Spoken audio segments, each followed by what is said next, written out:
Class BSc second year, BSc BEd third year, subject organic chemistry, topic alcohol चल रहा था हमारा, जिसकी हमने 5 वीडियो कंप्लीट हो गई थी। अब 6 नंबर पार्ट करने जा रहे हैं और हमारा जो टॉपिक चल रहा था वो था मोनोहाइड्रिक एल्कोहल बनाने की विधियाँ, जिसमें हमने 9 विधियाँ कंप्लीट कर ली थी। और अब उसके बाद में 10 नंबर आती है कार्बोनिल यौगिकों के अपचयन से। कार्बोनिल यौगिकों के अपचयन से। अब कार्बोनिल यौगिकों के अपचयन से, कार्बोनिल यौगिक कौन से होते हैं जिनके अंदर कार्बन कार्बन डबल बॉन्ड उपस्थित हो, वो क्या होते हैं, कार्बोनिल यौगिक होते हैं। तो इसके अंदर हम क्या करते हैं, ज़्यादातर एल्डिहाइड और कीटोन को लेते हैं। जब कार्बन कार्बन डबल बॉन्ड या कार्बोनिल ग्रुप के साथ जो 2 संयोजकता होती है, उनके साथ एक एल्किल ग्रुप और एक हाइड्रोजन जुड़ा होता है, उसको हम क्या बोलते हैं, एल्डिहाइड। क्या बोलते हैं, एल्डिहाइड या एसिटिन एल्डिहाइड। और अगर दोनों ही एल्किल ग्रुप जुड़े हो तो उसको क्या बोलते हैं, कीटोन। क्या होता है, कीटोन। हमें क्या करना है, एल्डिहाइड और कीटोन का अपचयन करवाना है। अब इसका अपचयन हम करवाते हैं तो 2H के साथ में विक्रिया करवाओ। तो 2H के साथ में विक्रिया करवाने पर और लिथियम एल्यूमिनियम हाइड्राइड की उपस्थिति में अपचयन करवाते हैं, लगभग अपचयन करवाते हैं, तो इसी को लेते हैं। और जब ऑक्सीकरण की बात आती है तो ज़्यादातर KMnO4 और K2Cr2O7 लिया जाता है, जो एक अच्छे ऑक्सीकारक होते हैं, लेंगे। अब देखो RH, और इसको इस कार्बन के साथ कंप्लीट करके लिख देते हैं CH2, एक हाइड्रोजन उसके साथ जुड़ जाएगा और एक ऑक्सीजन के साथ जुड़ जाएगा, और मोनोहाइड्रिक एल्कोहल और साथ में प्राइमरी एल्कोहल प्राप्त हो जाएगा। मोनोहाइड्रिक एक ही OH जुड़ा हुआ है और प्राइमरी CH2 के साथ OH जुड़ा हुआ है, तो प्राइमरी एल्कोहल हो जाएगा। अब देखो यहाँ भी हम 2H के साथ विक्रिया करवाएंगे, लिथियम एल्यूमिनियम हाइड्राइड की उपस्थिति में करवाने पर इस कार्बन के साथ हाइड्रोजन जुड़ जाएगा और फिर इस ऑक्सीजन के साथ हाइड्रोजन जुड़ जाएगा।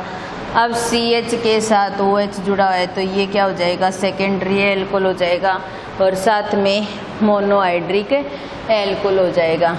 उसके बाद में हमारा जो 11 नंबर मेथड आता है वो है वुवो-ब्लोंक अपचयन। क्या है, वुवो-ब्लोंक अपचयन। इसके अंदर भी क्या करते हैं, अपने एल्डिहाइड और कीटोन या कार्बोनिल ग्रुप ही लेते हैं, लेकिन यहाँ पर विक्रिया लिथियम एल्यूमिनियम हाइड्राइड की उपस्थिति में करवाई है। लेकिन ये जो विक्रिया है वो सोडियम व एथेनॉल की उपस्थिति में करवाते हैं। तो यहाँ पर देखिए RH डबल बॉन्ड O और इसके साथ Na की विक्रिया करवाएं सोडियम की। अब देखो सोडियम जो होता है उसका 11 परमाणु क्रमांक होता है, तो पहले को उसमें 8 और दूसरे में, पहले में 2 और दूसरे में 8 और लास्ट वाले में 1 बचता है, तो इसलिए Na 1 इलेक्ट्रॉन के रूप में शो कर सकते हैं, हमने कर दिया। फिर उसके बाद में R और H, इन दोनों के बीच का बॉन्ड टूट जाएगा, CO ये फ्री रेडिकल के रूप में रहेगा और ये एक फ्री रेडिकल के रूप में 1 इलेक्ट्रॉन हो गए और इसका 1 इलेक्ट्रॉन किसके पास चला जाएगा, इसके पास चला जाएगा, तो इस पर क्या आ जाएगा, नेगेटिव चार्ज आ जाएगा। फिर उसके बाद में C2H5OH की उपस्थिति में विक्रिया करवाएंगे, तो यहाँ से C2H5O नेगेटिव ये बाहर निकल जाएगा, ये बाहर निकलेगा और ये हाइड्रोजन किसके साथ जुड़ जाएगा, इसके साथ में, तो RH और C के साथ H जुड़ गया और O फ्री रेडिकल के रूप में ही रहा। और अब हम इसके साथ फिर Na की विक्रिया करवाएंगे। Na की विक्रिया करवाने पर और इस O के पर 2 इलेक्ट्रॉन आ जाएंगे, यानी कि ये नेगेटिव में रहेगा, ठीक है। और फिर इसके बाद में वही C2H5OH की उपस्थिति में C2H5OH की उपस्थिति में विक्रिया करवाएंगे तो यहाँ से C2H5O नेगेटिव ये बाहर निकल जाएगा और एक H इसके साथ जुड़ जाएगा तो CHOH। इस तरीके से प्राइमरी एल्कोहल का निर्माण हो गया। तो एल्डिहाइड को लेकर करवाओ या कीटोन को लेकर करवाओ तो ये जो होता है Na और C2H5OH की उपस्थिति में जो अपचयन होता है इसको वुवोवलोंक अपचयन बोला जाता है। एल्डिहाइड लिया हमने, सबसे पहले क्या लिया, एल्डिहाइड लिया और इसकी Na फ्री इलेक्ट्रॉन की प्रेजेंस में विक्रिया करवाई तो R, H और C पर नेगेटिव चार्ज आ गया और O पर फ्री रेडिकल। फिर हमने C2H5OH की उपस्थिति में विक्रिया करवाई तो C2H5O नेगेटिव बाहर निकल गया और फिर Na की उपस्थिति में कराई तो इसको एक इलेक्ट्रॉन दे दिया, ये नेगेटिव में आ गया। फिर इसके साथ कराई तो इसके साथ हाइड्रोजन जुड़ गया। अब देखो जो कीटोन होता है उसकी भी विक्रिया इसी प्रकार होती है, उसमें हम 2 एल्किल ग्रुप लेते हैं, ठीक है। ये क्या है, कीटोन, इसके साथ करवाएंगे किसकी विक्रिया, Na की, ठीक है। तो R और C और O ये फ्री रेडिकल, ये फ्री रेडिकल, एक सोडियम वाला तो इस पर क्या आ जाएगा, नेगेटिव चार्ज। फिर हम क्या करवाएंगे, C2H5OH की उपस्थिति में विक्रिया करवाएंगे तो यहाँ से C2H5O नेगेटिव बाहर निकल जाएगा तो R C और इसके साथ क्या जुड़ जाएगा, H जुड़ जाएगा और O पर क्या आ जाएगा, फ्री रेडिकल। फिर इसके साथ C2H5OH की Na पॉजिटिव की विक्रिया करवाएंगे, ये एक इलेक्ट्रॉन इसको फिर देगा तो R और CH और O पर क्या आ जाएंगे, 2 इलेक्ट्रॉन आ जाएंगे, इस पे नेगेटिव चार्ज। फिर हम इसको क्या करवाएंगे, C2H5OH की प्रेजेंस में विक्रिया करवाएंगे जिससे C2H5O नेगेटिव बाहर निकल जाएगा, ठीक है। और H जो है वो इसके साथ जुड़ जाएगा तो R CHOH और CH के साथ OH जुड़ा हुआ है तो ये क्या होगा, सेकेंडरी एल्कोहल हो जाएगा। और वैसे दोनों क्या होंगे, मोनोहाइड्रिक एल्कोहल। ये था हमारा वुवोवलोंक अपचयन, मोस्ट इम्पोर्टेंट अपचयन। इतनी बात आई समझ में।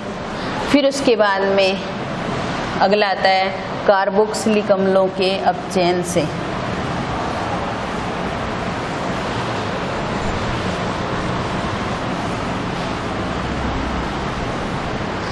नेक्स्ट 12 नंबर मेथड आता है कार्बोक्सिलिक अम्लों के अपचयन से। अपचयन जो होता है वो लगभग लिथियम एल्यूमिनियम हाइड्राइड की उपस्थिति में होता है। तो यहाँ पर हम कार्बोक्सिलिक एसिड लेंगे और उसका अपचयन करवाएंगे तो RCOOH ये कार्बोक्सिलिक ग्रुप होता है। ये किसी एल्किल ग्रुप के साथ जुड़ा होता है तो वो कार्बोक्सिलिक अम्ल होता है। कार्बोक्सिलिक अम्ल की लिथियम एल्यूमिनियम हाइड्राइड की उपस्थिति में विक्रिया करवाएंगे तो एक मध्यवर्ती उत्पाद की फॉर्मेशन होगी तो RCH2O और 4Al और Li ये एक मध्यवर्ती प्रोडक्ट बनेगा। यहाँ पर एल्यूमिनियम की 3 संयोजकता होती है, इसे 4 के रूप में जोड़ दिया क्योंकि एक लिथियम बार जुड़ा हुआ है हमारे पास में। और इसके अलावा LiAlO2 बाहर निकल जाएगा। ये मध्यवर्ती जो कंपाउंड बना है इसको फिर हम जल और H2SO4 की उपस्थिति में अपघटित करवाते हैं। अपघटित करवाने पर ये एल्कोहल में चेंज हो जाता है और वो भी कौन सा, प्राइमरी एल्कोहल। और यहाँ से Al2 और SO4 की थ्राइस ये बाहर निकल जाएगा एक बाई प्रोडक्ट के रूप में। और हमारा जो प्रोडक्ट है वो क्या है, प्राइमरी एल्कोहल। क्या है, प्राइमरी एल्कोहल।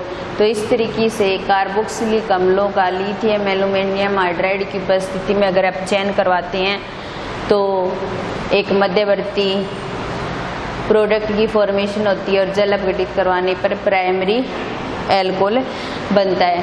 तो ये कुछ एक मेथड बिल्कुल ही छोटे छोटे हैं, बहुत ईजी हैं, करने में कोई दिक्कत नहीं होगी। अब देखिए अगला मेथड आता है एस्ट्रो के अपचयन से। क्या आता है? एस्ट्रो के अपचयन से। अब एस्टर जब कोई एल्किल ग्रुप हो हमारे पास में और उसके साथ COOR ये जो ग्रुप जुड़ा होता है उसको क्या बोला जाता है? एस्टर बोला जाता है। तो इसी की फॉर्म में मैं ऐसा लिख सकते हैं C डबल बॉन्ड O और OC2H5 ये क्या है? एस्टर है। वैसे इसको हिंदी में तो एस्टर बोलते हैं, ईस्टर भी बोल देते हैं। और इसका क्या करवाना है? हमें अपचयन करवाना है। तो 2H के साथ में अभिक्रिया करवाएं। वही लिथियम एल्यूमिनियम हाइड्राइड की उपस्थिति में करवाएंगे। तो ये क्या करेगा? यहाँ पर 4H लेना पड़ेगा अपने को, क्योंकि ये 2H इसके साथ जुड़ेगा और एक इसके साथ में, एक इसके साथ में। तो यहाँ से इसको तोड़ देंगे तो ये C2H5OH बन जाएगा एक तो, और दूसरा क्या बन जाएगा? CH3CH2OH इसमें चेंज हो जाएगा। तो दोनों ही मॉलिक्यूल किसके बन जाएंगे? एल्कोहल के बन जाएंगे। वो भी कौन से? Monohydric alcohol. फिर 14 नंबर मेथड आता है एस्ट्रो के जल अपघटन से। एस्ट्रो के जल अपघटन से क्या होता है? एस्ट्रो के जल अपघटन से एस्टर, यही एस्टर लेना है। यहाँ हमने अपचयन करवाया था, अब हम क्या करवाएंगे? इसको जल अपघटित करवाएंगे। तो यहाँ पर CH3 C double bond O और OC2H5 ये ले लिया और इसकी वाटर के साथ में विक्रिया करवाएंगे अम्ल व क्षार की उपस्थिति में। क्या करेंगे? अम्ल या क्षार की उपस्थिति में विक्रिया करवाते हैं तो ये यहाँ से टूट जाएगा। तो इसके साथ क्या जुड़ जाएगा? OH, तो COOH बन जाएगा और प्लस में C2H5OH। अब देखो यहाँ पर एक ही प्रोडक्ट एल्कोहल का बना है, लेकिन जब हमने अपचयन करवाया तो दोनों प्रोडक्ट किसके बने हैं? एल्कोहल के बने हैं। लेकिन इस मेथड के अंदर एक ही जो प्रोडक्ट है वो एल्कोहल का बना है, एक किसका बना है? कार्बोक्सिलिक एसिड का। तो इस तरीके से कार्बोक्सिलिक अम्लों का अपचयन कर सकते हैं, एस्टरों का अपचयन कर सकते हैं और एस्टरों का जल अपघटित करवा करके भी हम एल्कोहल का निर्माण कर सकते हैं। तो इस तरीके से हमारे जो 14 मेथड हो गए मोनोहाइड्रिक एल्कोहल बनाने के। जितने भी मेथड है मैं आपको कंप्लीट करवाऊंगी। उसके बाद में आता है प्राथमिक एमीन से। प्राथमिक एमीन से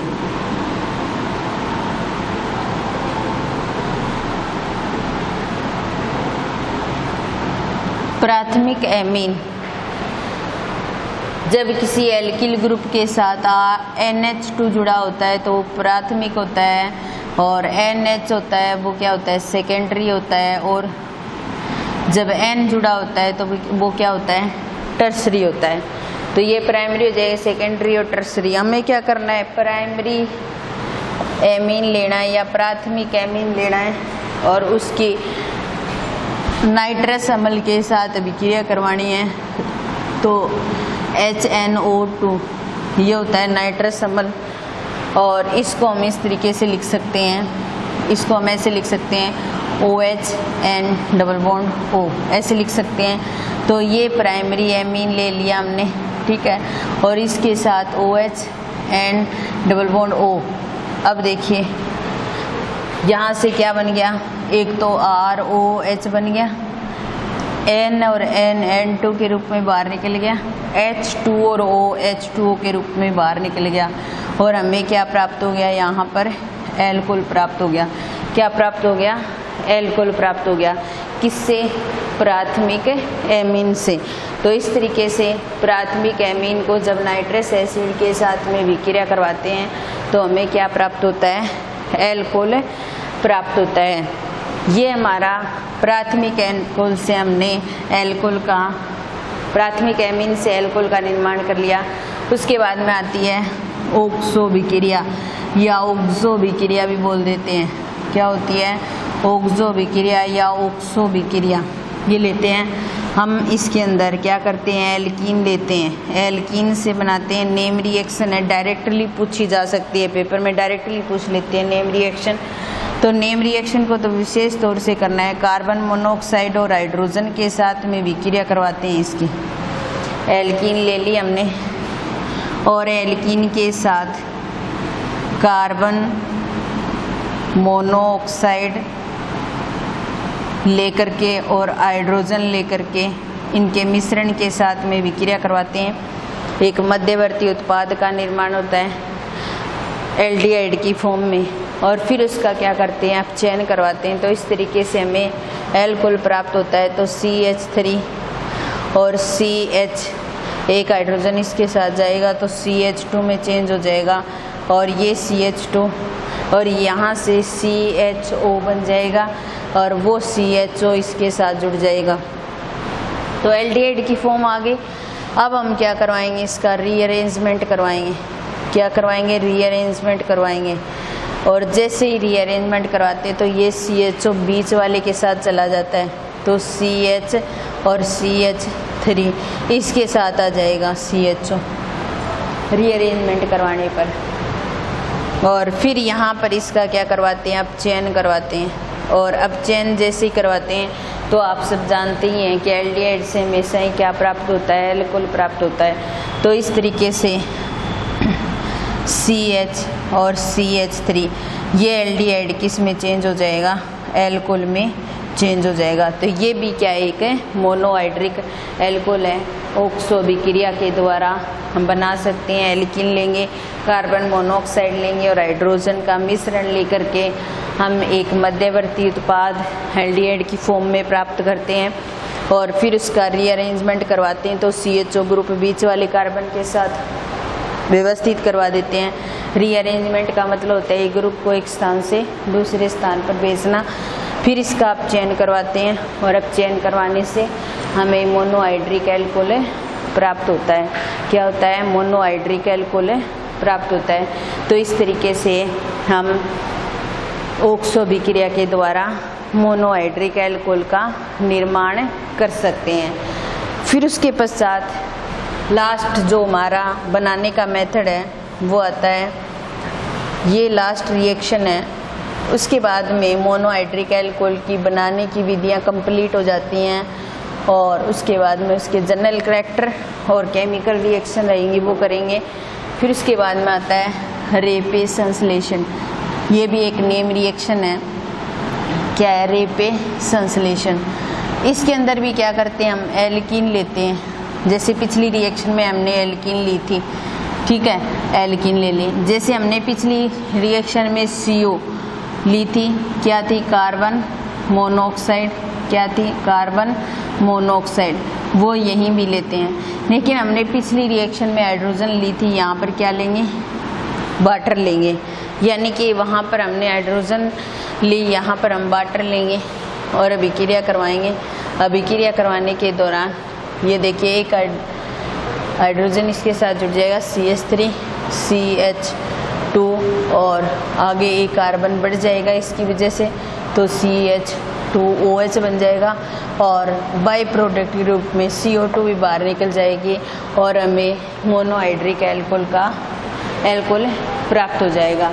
तो इस तरीके से रेपे संश्लेषण जो विधि है वो बिल्कुल ही छोटी है, बाकी ये दोनों एक जैसी है। इसके अंदर क्या करते हैं, एल्कीन लेते हैं, कार्बन मोनोऑक्साइड और हाइड्रोजन लेते हैं। इसके अंदर एल्कीन लेते हैं और कार्बन मोनोऑक्साइड और H2O लेते हैं। बस इतना ही फ़र्क है दोनों के अंदर। प्रोडक्ट तो एल्कोहल की फॉर्म में ही प्राप्त होगा। तो इस तरीके से हमारे मोनोहाइड्रिक एल्कोहल बनाने की विधियाँ कंप्लीट हो गई। इसके बाद हम नेक्स्ट क्लास में इसके जनरल करैक्टर और केमिकल रिएक्शन है उनसे संबंधित बातें करेंगे। तो आज की हमारी क्लास यही समाप्त होती है। धन्यवाद।